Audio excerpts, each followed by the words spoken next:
సర్వోన్నతుడును సర్వశక్తిమంతుడును జీవాధిపతి అయిన యేసుక్రీస్తు పరిశుద్ధ నామమున ఈ ఉదయకాల శుభంలో మీకు తెలియజేయుచున్నాను. యెహోవా యందు భయభక్తులు గల వారి చుట్టూ ఆయన దూత కావలి ఉండి వారిని రక్షించును.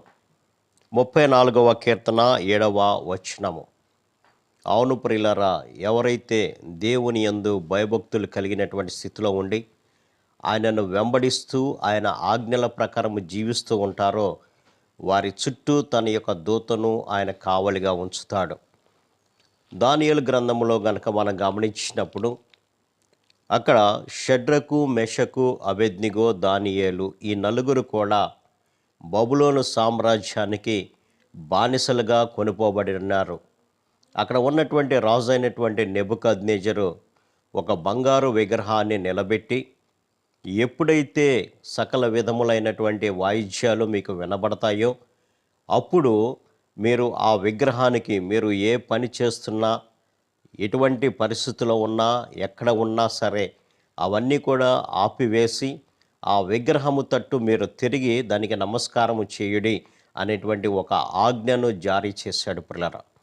అయితే యూదులైనటువంటి ఈ షడ్రకు, మెషకు, అబేద్నెగో అనేటువంటి వారు దేవుడిచ్చినటువంటి 10 ఆజ్ఞల్లో ప్రాముఖ్యమైనటువంటి ఆజ్ఞ అయినటువంటి నీ దేవుడైనటువంటి యెహోవాకు మాత్రమే మొక్కాలి అనేటువంటి ఆజ్ఞను బట్టి ఆ యొక్క విగ్రహానికి వారు మొక్కలేదు ప్రియులారా. అయితే అక్కడ ఉన్నటువంటి కొంతమంది కల్దీయులు వీరి మీది నెబుకద్నెజర్ రాజుకి చెప్పారు, ఇదిగో వీరు విగ్రహానికి నమస్కరించట్లేదు అనగానే రాజు గొప్ప ఆగ్రహంతో వారిని పిలిచి, నేను పెట్టినటువంటి విగ్రహానికి ఎందుకు మొక్కట్లేదు అని అడిగినప్పుడు, రాజా, నీకు సమాధానం ఇవ్వాల్సినటువంటి అవసరత లేదు. మా దేవుడు రక్షించ సమర్థుడు మీ చేతిలో పడకుండా, ఒకవేళ ఆయన మమ్మలను రక్షించకపోయినా మేము మా ప్రాణాలనైనా అర్పిస్తామే, కానీ మాట్లాడలేని, వినలేనటువంటి, నడవలేని ఆ యొక్క విగ్రహానికి మేము పూజ చేయమన్నప్పుడు మరింత ఆగ్రహము చెందినటువంటి రాజు అగ్నిగుండాన్ని 7 వేడిమి చేయమని ఆజ్ఞ ఇచ్చి ఉన్న పొలంగానే వారిని తీసుకువెళ్ళి అక్కడ పడవేశారు ప్రియులారా. అయితే బలిష్టంగా ఉన్నటువంటి వారు పడవేయడానికి వచ్చినటువంటి వారు మాత్రము అగ్ని జ్వాలలకు వారు కాలిపోయారు, కానీ లోపల పడవేయబడినటువంటి షడ్రకు, మెషకు, అబేద్నెగోలు మాత్రము ఎటువంటి బందీ లేకుండా వారు తిరుగుతున్నట్లుగా మనం గమనించవచ్చు. అయితే అక్కడ ఉన్నటువంటి ఒక విషయం ఏంటంటే, రాజుకు నెబుకద్నెజరు ఆశ్చర్యపడి తీవ్రముగా లేచి 3 మనుషులను బంధించి ఈ అగ్నిలో వేసితిమి కదా అని తన మంత్రులను అడిగినప్పుడు, అవును రాజా అన్నప్పుడు అక్కడ రాజు చెప్తున్నటువంటి మాట, నేను 4 మనుషులను బంధకములు లేకుండా అగ్నిలో సంచరించుట నేను చూస్తున్నాను, వారికి హాని ఏమీ లేదు. ఆ 4వ వ్యక్తి ఎవరు అంటే దేవుడు పంపించినటువంటి దేవదూత. కాబట్టి తన యందు భయభక్తులు కలిగినటువంటి వారి చుట్టూ ఆయన దూత కావలి ఉంచుతాడు అని వాక్యాన్ని ఇక్కడ నెరవేరినట్లుగా మనం గమనించవచ్చు.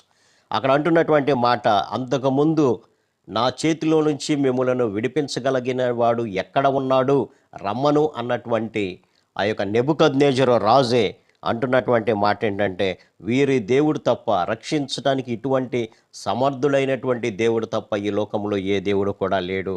ఒకవేళ ఎవరైనా వీరి యొక్క దేవుణ్ణి గనక దూషిస్తే వాడు తుత్తునీలుగా చేయబడతాడు, వాడి యొక్క ఇల్లు పెంటకుప్పలాగా మారుతుంది అనేటువంటి ఒక శాసనాన్ని కూడా రాజు చేసినట్లుగా మనం గమనించవచ్చు పిల్లలు. కాబట్టి దేవుడు తన యందు భయభక్తులు కలిగి యథార్థమైనటువంటి జీవితం జీవిస్తున్నటువంటి వారి చుట్టూ తన యొక్క దూతలను కావలి ఉంచుతాడే, కానీ వారిని వదిలివేడు ప్రియులరా.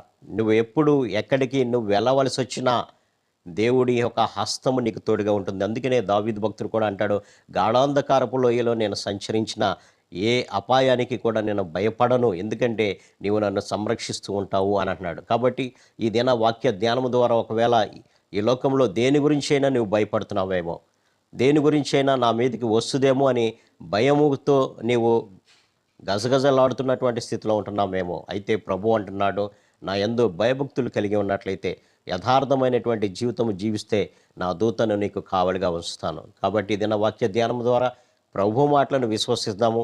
ఆయన యందు భయభక్తులు కలిగి చెడుతనాన్ని విసర్జించి ఆయనను వెంబడిద్దాం. అట్టి కృపా పరిశుద్ధాత్మ దేవుడు మనందరికి దయచేయను గాక. ఆమెన్. ప్రార్థన. సర్వశక్తుడా, ప్రేమ గల మా తండ్రి, ఇదిగోనైనా మీ యందు భయభక్తులు గల వారి చుట్టూ మీ దూతని కావలించి వారిని క్షేమకరమైనటువంటి మార్గంలో నడిపిస్తున్నారు ప్రభు. అందుని బట్టి మీకు వందనాలు తండ్రి. ఈ లోకంలో జీవిస్తున్నటువంటి మేము కూడా మీ నామమును బట్టి ప్రభా అనేక రకాలైనటువంటి శోధనలు ఎదుర్కోవాల్సి వచ్చినప్పుడు మీరు మాకు తోడుగా ఉన్నారనేటువంటి విశ్వాసం కలిగినటువంటి వారుగా ఎటువంటి భయము లేకుండా మీ నామంలో కొనసాగే కృపను మా అందరికీ దయచేయమని యేసు నామమున అడిగి వేడుకొంచున్నాం తండ్రి. ఆమేన్. God bless you.